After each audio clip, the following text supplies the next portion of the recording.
اعوذ باللہ من الشیطان الرجیم بسم اللہ الرحمن الرحیم. ویورز، اسلامک ہسٹری کے سلسلے میں جو سٹارٹ ہم نے دیا ہے، اس کے بعد اس سے پہلے جو خاندان نبوی کو ہم نے ڈسکس کیا تھا، آج کے ولاگ میں ہم طلوع اسلام کا یعنی آغاز نبوت کا ذکر کریں گے. رسول صلی اللہ علیہ وسلم کے کردار کا سب سے زیادہ تحسین آفرین پہلو یہ تھا کہ عرب معاشرے کی ہمگیر سیاہی آپ کے دامن حفظ کو کبھی داغدار نہ کر سکے، یعنی پیغمبری ملنے سے پہلے بھی آپ پاک پاس تھے اور کسی چیز کے، کسی نور کے، کسی حکم کے، کسی بھلائی کے، ہر قسم کی معاشرتی برائیوں کے خاتمے کے آپ منتظر تھے کہ یہ کیسے ہو سکے. یعنی وہ نبوت جب ملی تو پھر تو ان کو واضح ڈائریکشن ملنے لگی، لیکن اس سے پہلے بھی آپ کی روح، آپ کا انر جو تھا آپ کا، وہ انلائٹنڈ تھا، وہ نور پذیر تھا، اس میں نور شامل تھا، روشنی شامل تھی. یعنی روشنی، نور اس چیز کو کہتے ہیں جو انسان کا انر پاک کرتا ہے. یہ وہی نور ہوتا ہے کہ جس کی تلاش میں اللہ کے نیک بندے، خصوصاً پیغمبر، مختلف جگہوں کا رخ کرتے ہیں تو اللہ ان کو نور سے منور کر دیتا ہے. ایک نور موسیٰ علیہ السلام کو طور پر ملا، کسی اور جنگل میں ملا، اور محمد صلی اللہ علیہ وسلم کو غار حرا میں ملا. وہاں پر جا کر آپ اللہ کی عبادت میں اپنے طریقے سے تفکر میں اور سوچ میں ڈوب کر کائنات کی وسعتوں کے بارے میں سوچتے تھے کہ بنی نوع انسان کو کس طرح رائے راست پر لایا جائے، اور تاکہ وسعتوں والا کائنات کا جو مالک ہے وہ ان کی مدد کرے. یہی روشنی تھی، یہی ہدایت جو تھی، اس کو روشنی اور نور کہتے ہیں. تو عرب کی ان تمام بالادوں کی باوجود بھی آپ کا جو بچپن تھا، لڑکپن اور پھر جوانی، وہ نیکی میں، پاک بازی میں اور جاہلیت کے عرب سماج میں رہ کر بھی ہمیشہ ایک قابل تقلید انسان کی تھی. آپ ہمیشہ بت پرستی اور بیہودہ مشاغل سے الگ رہے، کیونکہ قدرت نے آپ کو ہادی کونین کے بلند منصب کے لیے پیدا کیا تھا. چنانچہ وقت آ گیا تھا کہ نبوت کا بار کرام کے کندھوں پر ڈال دیا جاتا. حضرت خدیجہ رضی اللہ سے آپ کی شادی کے بعد آپ کافی حد تک فکر معاش سے بے نیاز ہو گئے، اگرچہ آپ نے تجارت جاری رکھی اور سلسلے میں متعدد سفر اختیار کیے، لیکن اب زیادہ وقت غور و فکر میں گم رہنے لگے اور آپ کی روح کسی نامعلوم چیز کے لیے ہر وقت بے چین رہتی تھی. مکہ معظمہ سے 3 میل کے فاصلے پر غار واقع تھا، جسے غار حرا کہتے تھے. آپ اکثر کھانے پینے کا سامان لے کر، کیا کھانے پینے کا سامان ہوتا تھا، بس تھوڑے سے پینے کا پانی، اس غار میں تشریف لے جاتے ہو. کئی روز وہاں کیا فرماتے تھے. حالانکہ اس غار میں اب بھی رہنا مشکل ہے، لیکن آپ کو اللہ کی تلاش تھی، اللہ کی خرچ تھی، روشنی کی تلاش تھی، تو آپ کسی قسم کے چیز سے ڈر خوف محسوس نہیں کرتے. اس گوشہ افریت میں آپ شب روز مصروف عبادت رہتے اور آپ پر مراقبہ اور استغراق کی کیفیت طاری رہتی. یہ استغراق اور مراقبہ ہوتا ہے، یہ بہت ہی نیک بندے اس کو اللہ کی طرف سے حاصل کرتے ہیں، ہر ایک کے نصیب میں نہیں ہوتا ہے. یہاں تک کہ آپ کو الہامی خواب نظر آنے لگے اور جو کچھ خواب میں دیکھتے واقعی وہ واقعات پیش آ جاتے. ایک روز حضور صلی اللہ علیہ وسلم کی عمر جب کہ 40 سال تھی، اسی غار حرا میں فرشتہ غیب روح القدس آپ کے پاس آئے اور آپ پر قرآن سورت کی آیات سورہ اقرا کی. اقرا بسم ربک الذی خلق، خلق الانسان من علق، اقرا وربک الاکرم الذی علم بالقلم، علم الانسان ما لم یعلم، کلا ان الانسان لیطغی ان رآہ استغنی ان الی ربک الرجعی. یا نازل جب انہوں نے کہا کہ اقرا، تو آپ نے کہا کہ ما انا بقارئ، کہ میں پڑھ لوں.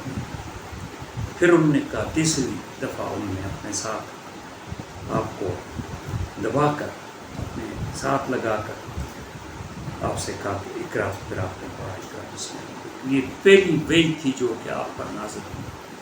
یہ ذہن میں رکھیں کہ اس وحی کا دوسرا حصہ 6 آیتوں کے بعد، وہ بہت بعد میں نازل ہوا لیکن اسی صورت کا حصہ ہے، اور وہ بھی بڑا امپارٹنٹ ہے، وہ اور لحاظ سے امپارٹنٹ ہے۔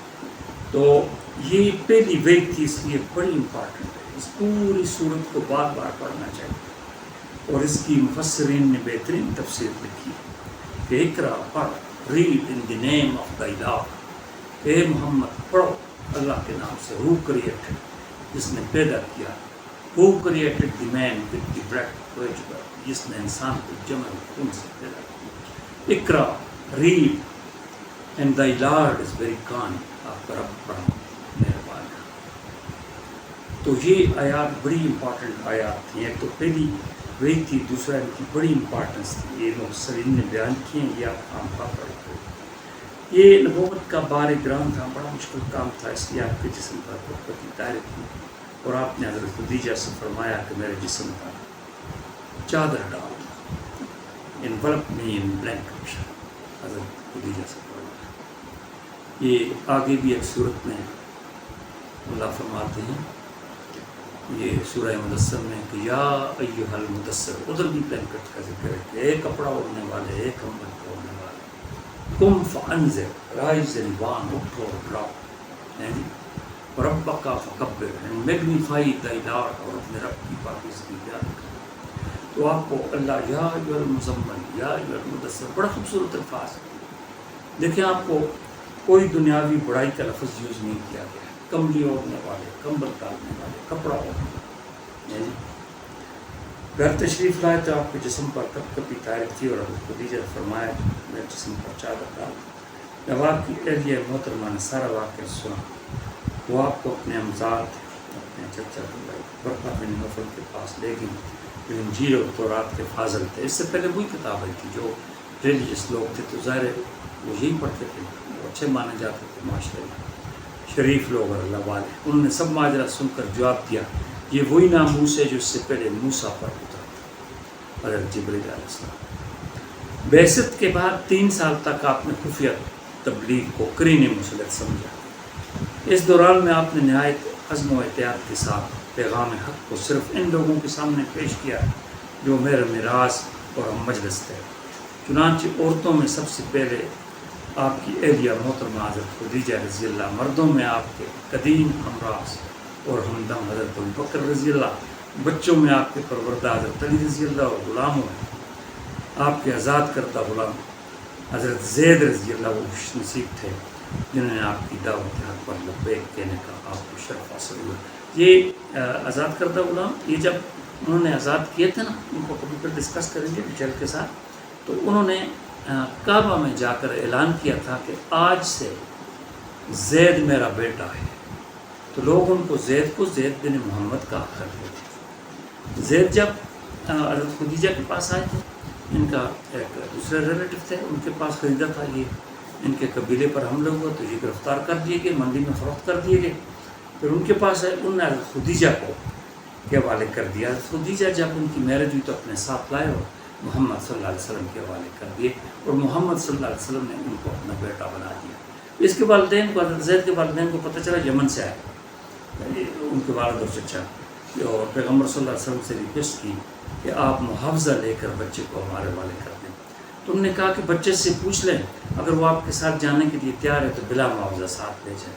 تو زید رضی اللہ سے جب پوچھا گیا تو انہوں نے کہا کہ میں نے اتنا اچھا باپ مجھے کبھی نہیں ملے گا جس طرح محمد، اور وہ لوگ حیران رہ گئے کہ یہ ایک بالکل ایسے شخص کو جو کہ نامعلوم ہے، ابھی اس کا کوئی پتہ نہیں، ان کے ساتھ زیادہ خوش ہے، بڑے متاثر ہوئے۔ تو یہ واقعہ ایک بہت اپنے طرز کا اس زمانے میں بھی، یعنی جاہلیت کے زمانے میں بہت بڑا واقعہ تھا کہ ایک بچہ کہتا ہے کہ ایسا باپ مجھے کبھی نہیں ملے گا جس طرح محمد ملے، اور بعد میں تو پیغمبری مل گئی، پھر ان کے ساتھ رہتے تھے۔ مکہ کے معززین میں ابوبکر رضی اللہ کا اصل رسوخ تھا، چنانچہ آپ کی تبلیغ سے حضرت عثمان، حضرت زبیر، حضرت عبدالرحمن بن عوف، سعد بن وقاص اور حضرت طلحہ جیسے مقتدر صحابہ نے اسلام قبول کی۔ یہ سارے حشرہ مبشرہ میں شامل ہیں، 10 صحابی ہیں پیغمبر کے قریب ترین لوگ۔ اس طرح آہستہ آہستہ اسلام کا حلقہ اثر وسیع ہوتا چلا گیا۔ اس دور میں جن دیگر حضرات نے ایمان قبول کیا ان میں عمار رضی اللہ، اباب رضی اللہ، سعید بن زید رضی اللہ، ارقم رضی اللہ، عبداللہ بن مسعود رضی اللہ، ابو عبیدہ رضی اللہ، صہیب رومی وغیرہ اسماء گرامی قابل ذکر ہے۔